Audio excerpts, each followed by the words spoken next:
Hello dear student, मैं हूं dear Deveshpal और आज के वीडियो में आपका बहुत बहुत स्वागत है। पिछले वीडियो में हम लोगों ने बात की थी प्रोकैरियोटिक कोशिका के बारे में। आज हम लोग बात करने वाले हैं यूकैरियोटिक कोशिका के बारे में। तो हम लोगों ने देखा था यूकैरियोटिक कोशिका में जंतु कोशिका भी आती है, पादप कोशिका भी आती है और कवक कोशिका भी आती है। तो यहाँ पे हम लोग बात करेंगे सिर्फ जंतु कोशिका और पादप कोशिका के बारे में। तो आपको याद रखना है कि जंतु कोशिका और पादप कोशिका में अंतर बस इतना होता है कि पादप जो कोशिका होती है उसमें कुछ चीज़ें पाई जाती है जो जंतु कोशिका में नहीं पाई जाती है। जैसे कि सबसे पहले तो आपको याद रखना है कोशिका भित्ति यानी कि सेल वॉल। अब जो सेल वॉल होती है ये जंतु कोशिका में नहीं पाई जाती है और पादप कोशिका में पाई जाती है। सेकंड आपको याद रखना है कवक, सॉरी कवक नहीं, लवक, जिसको हम लोग प्लास्टिड कहते हैं। तो ये कोशिकांग होता है, तो ये भी सिर्फ और सिर्फ पादप कोशिका में देखने को मिलेगा, जंतु कोशिका में देखने को नहीं मिलेगा। इसके बाद आपको याद रखना है इसमें बड़ी केंद्रीय राजधानी देखने को मिल जाती है। इसका मतलब ये है कि लार्ज सेंट्रल वैक्यूल्स इसमें जो है देखने को मिल जाती है। ठीक है, वैक्यूल यानी एक ही मिलती है, यानी कि जो राजधानी है वो होती तो जंतु कोशिका में भी है लेकिन पादप कोशिका में कैसी देखने को मिलेगी, बड़ी। चलो अब हम लोग बात कर लेते हैं डायग्राम की। तो हम लोग एग्जाम्पल तो समझ ही गए हैं कि यूकैरियोटिक कोशिका के एग्जाम्पल जंतु कोशिका और पादप कोशिका और एक कवक कोशिका मैं पहले ही आपको बता चुका हूँ। अब हम लोग डायग्राम की बात करते हैं कि यूकैरियोटिक कोशिका होती कैसी है। तो हम लोग देख लेते हैं डायग्राम बना के।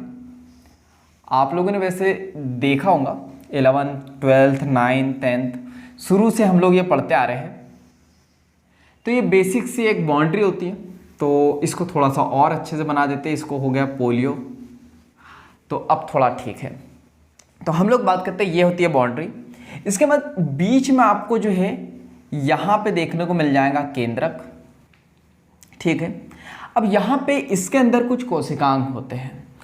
तो हम लोग देखते हैं। तो सबसे पहले तो आपको यहाँ पे एक इस टाइप से एक स्ट्रक्चर दिख जाएगा, तो जिसको हम लोग लिखते हैं माइटोकॉन्ड्रिया।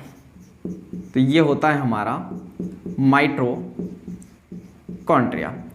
अब माइटोकॉन्ड्रिया के बारे में जो है ना एक आपको फीचर्स या इसकी विशिष्टता पता होंगी। इसको हम लोग क्या कहते हैं, तो इसको हम लोग कहते हैं कोशिका का ऊर्जाग्रह।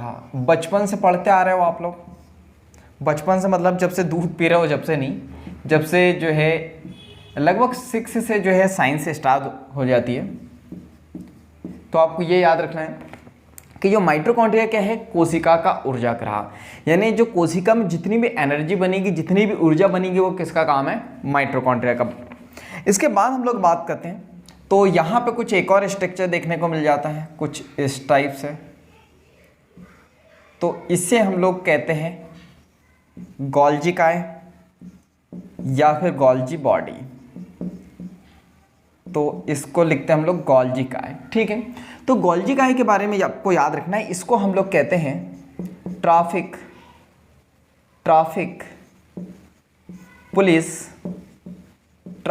पुलिस का डायरेक्टर। तो पुलिस तो बचपन से चोर पुलिस हम लोग खेलते आए हैं, तो आपको पता ही होगा। ट्रैफिक यानी जो रोड पे ट्रैफिक को जो कंट्रोल करते हैं, डायरेक्शन देते हैं कि इधर मत आओ, उधर जाओ, वगैरह सारी चीज़ें। तो कोशिका में भी जितना ट्रैफिक आता है, यानी प्रोटीन, लिपिड या जो भी चीज़ें बनती है, तो उसको मैनेज करने का, कब ज़्यादा बनेंगी, कब कम बनेंगी, कहाँ रखना है, कहाँ नहीं, तो ये काम किसका है, गोल्जी बॉडी का। ये ट्रैफिक को क्लियर करने का काम करता है। इसके बाद हम लोग यहाँ पर बात करते हैं नेक्स्ट। तो ये तो है हमारी कोशिका झिल्ली जो आवरण का काम करती है। अगर ये नहीं होंगी तो हमें जो है ये कोशिका दिखाई नहीं देंगी। जैसे कि प्रोकैरियोटिक कोशिका में जो है झिल्लीदार अंगक देखने को हमको नहीं मिलते हैं।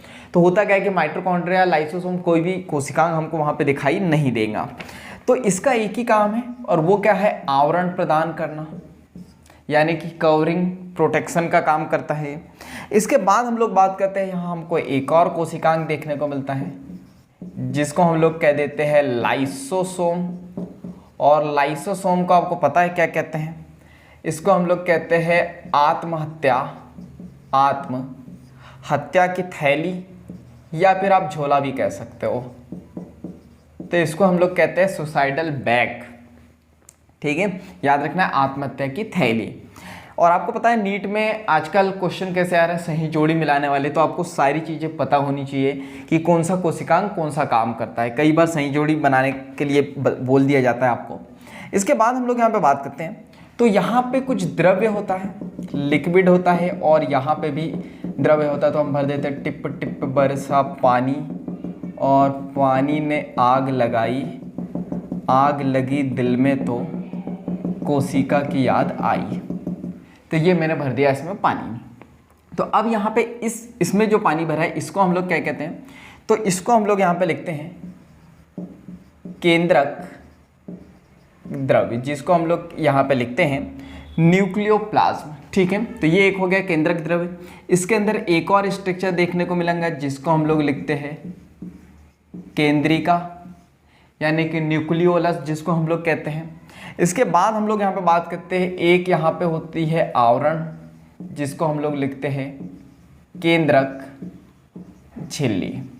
ठीक है, तो आपको ये याद रखना है तीन चीजें, केंद्रक झिल्ली, केंद्रिका और केंद्रक द्रव्य, ये आपस में मिलके क्या बनाते हैं? केंद्रक, यानी कि न्यूक्लियस। तो ये एक कोशिकांग होता है। इसके बाद आगे हम लोग बात करते हैं। तो यहाँ पे आपको एक और जो है स्ट्रक्चर देखने को मिल जाएगा जिसको हम लोग लिखते हैं रिक्तिका। रिक्तिका जिसको हम लोग लिखते हैं वैक्यूल। ठीक है, तो ये रिक्तिका है। रिक्तिका के बारे में आपको एक बात याद रखनी है कि ये जो है जंतु में जो है छोटी होती है और पादप में जो है ये बड़ी होती है। ये पहले भी बता चुका था आपको, और यहाँ से क्वेश्चन भी आता है कि जंतुओं में जो है रिक्तिका कैसी होती है? तो छोटी होती है, और पादपों में कैसी होती है? बड़ी होती है। ये मैंने लिखाया भी था। इसके बाद हम लोग यहाँ पे बात करते हैं नेक्स्ट कोशिकांग की। तो एक और कोशिकांग आपको यहाँ पे देखने को मिल जाएगा जिसको हम लोग लिखते हैं राइबोसोम। तो आपको याद रखना है, जब हम लोगों ने प्रोकैरियोटिक कोशिका पढ़ी थी तो वहाँ पे 70S प्रकार का जो है राइबोसोम था। इनके पास होता है 80S प्रकार का राइबोसोम। अब ये S क्या होता है यह आने वाले समय में हम लोग पढ़ेंगे जब राइबोसोम पढ़ेंगे।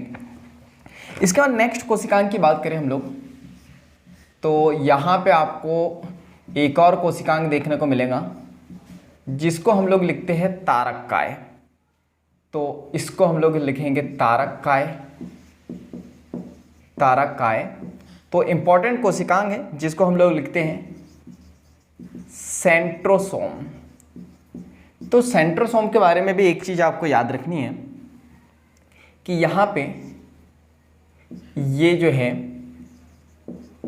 जंतु में पाया जाता है, लेकिन जो है पादप में ये नहीं पाया जाता। तो इंपॉर्टेंट है, आपको याद रखना है कि पादप कोशिका में जो है सेंट्रोसोम यानी कि तारककाय नहीं पाया जाता है। तारककाय क्या करता है? कोशिका विभाजन में मदद करता है। आने वाले चैप्टर में हम लोग पढ़ेंगे तो वहाँ पे ये चीज़ काम आएगी। तो आपको याद रखना, पादप कोशिका में जो है तारककाय देखने को नहीं मिलता है। इसके बाद हम लोग बात करते हैं जो सबसे इम्पॉर्टेंट है, यहाँ पे एक और कोशिकांग होता है। तो ये हो गया केंद्रक, इसके पास में होता है। तो ये आपको याद रखना है, कुछ इस टाइप से जो है स्ट्रक्चर आपको देखने को मिलता है। तो एक स्ट्रक्चर कहाँ देखने को मिलेगा? केंद्रक झिल्ली के पास, और एक स्ट्रक्चर आपको यहाँ पे देखने को मिलेगा। ये कहाँ देखने को मिलेगा आपको? कोशिका झिल्ली के पास में। तो ये आपको याद रखना है। ठीक है, तो इन दोनों स्ट्रक्चर को हम लोग कहते क्या है? तो ये आपको याद रखना, इन दोनों को हम लोग कहते हैं अंतः प्रद्रवी जालिका। ठीक है, क्या कहते हैं इसको? अंतः प्रद्रवी जालिका, यानी कि इसको हम लोग लिखते हैं एंडोप्लाज्मिक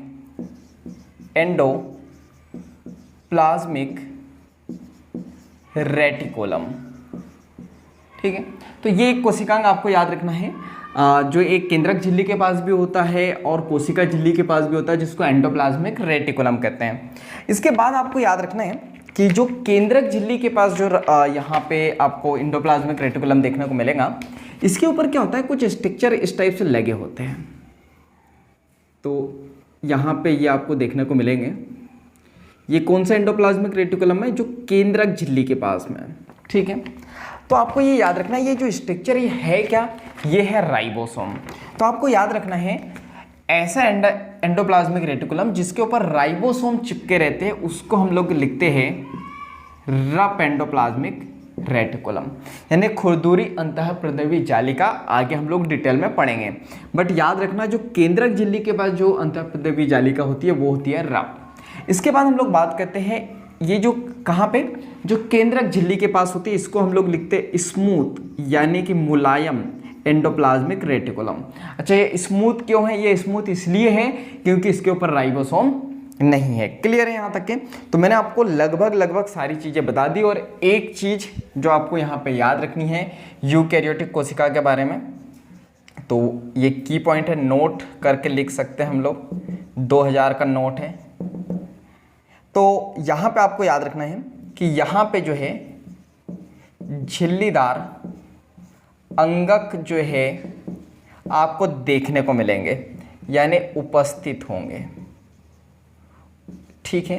इसका मतलब क्या है कि यहाँ पे मेम्ब्रेन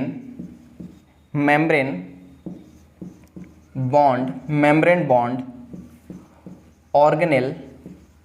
ऑर्गेनेल्स जो है प्रेजेंट होंगे, आपको देखने को मिलेंगे।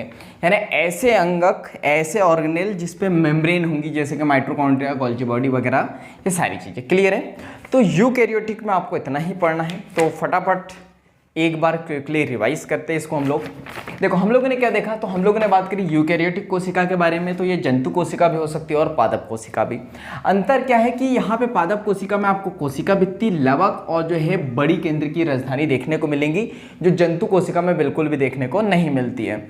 अब हम लोग डायग्राम पे आए तो हम लोगों ने सबसे पहले एक कोशिकांग देखा जिसको हम लोग माइटोकॉन्ड्रिया कहते हैं, जिसको कोशिका का ऊर्जाग्रह कहते हैं। फिर हम लोगों ने बात करी आवरण है, कोशिका झिल्ली, तो ये आवरण का काम करती है। लाइसोसोम आत्महत्या की थैली का काम करती है। इसके बाद केंद्रक द्रव्य, केंद्रिका और केंद्रक झिल्ली से मिलकर क्या बनता है, केंद्रक। लाइसोसोम इसमें होता है 80 प्रकार का, और यहाँ पे होती है रिक्तिका।